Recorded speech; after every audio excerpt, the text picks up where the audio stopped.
ထမဆုံးအကောင့်ဖွင့်ဖို့အတွက် US region ရတဲ့ VPN တစ်ခုကိုအရင်ဆုံးချိတ်ပေးရမှာဖြစ်ပါတယ်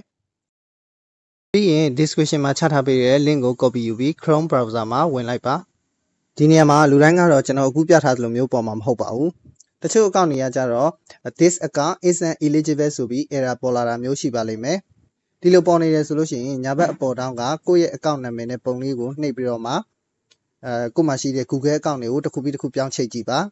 အဲ့လိုမှအကယ်၍မရခဲ့လို့ရှိရင် Google account အသစ်တစ်ခုဖွင့်ပြီးတော့မှပြန်ဝင်ကြည့်ပါ Google account ဖွင့်တဲ့အခါမှာလည်း VPN ချိတ်ပြီးဖွင့်ပါဝင်လို့ရသွားပြီးအခုလိုမျိုးပေါ်လာခဲ့ရင်အောက်မှာရှိတဲ့ verify student status ဆိုတာကိုနှိပ်ပါဒီလိုမျိုးပေါ်လာပြီဆိုရင်တော့အောက်က email ဆိုတဲ့နေရာမှာ email ထည့်ပေးဖို့အတွက် eTechmail ဆိုတဲ့ website ကို Chrome မှာရိုက်ပြီးဝင်လိုက်ပါပြီးတော့ရင်အခုလိုမျိုး email လိပ်စာတစ်ခုပေါ်နေပါလိမ့်မယ်ဘေးနားကကျွန်တော်ပြထားတဲ့နေရာကိုနှိပ်ပြီးတော့မှ email ကို copy ယူပါမယ်ပြီးရင်ခုနနေရာကိုပြန်သွားပြီး copy ယူလာတဲ့ email ကိုထည့်ပါမယ်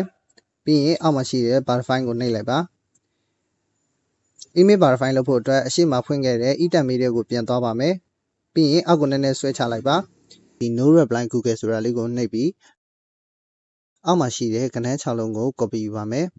ပြီးရင်အရှိကကုတ်ထည့်ရမယ့်နေရာမှာပြန်သွားပြီးတော့မှကုတ်ထည့်လိုက်ပါပြီးရင်အောက်က submit ဆိုတာလေးကိုနှိပ်လိုက်မယ်ဆိုရင်အခုလိုမျိုး step trial ဆိုတာလေးပေါ်လာပါလိမ့်မယ်အဲ့ဒါကိုနှိပ်လိုက်ပါဒီနေရာရောက်ပြီဆိုရင်တော့ free ပေးထားတဲ့15လကျော်ရင်ငွေဖြတ်ဖို့အတွက် visa card တစ်ခုကိုချိန်ပေးရမှာပဲဖြစ်ပါတယ် visa card မရှိတဲ့လူတွေအတွက် ARP ထဲမှာ virtual visa card လျှောက်လို့ရပါမယ်ကတ်ရပြီဆိုရင် add card ဆိုတာလေးကိုနှိပ်ပြီး card number expiry date CVC နံပါတ်နဲ့နာမည်တို့ကိုထည့်လိုက်ပါပြီးရင်အောက်က mailing address ဆိုတာကိုနှိပ်ပြီး US ထားလိုက်ပါ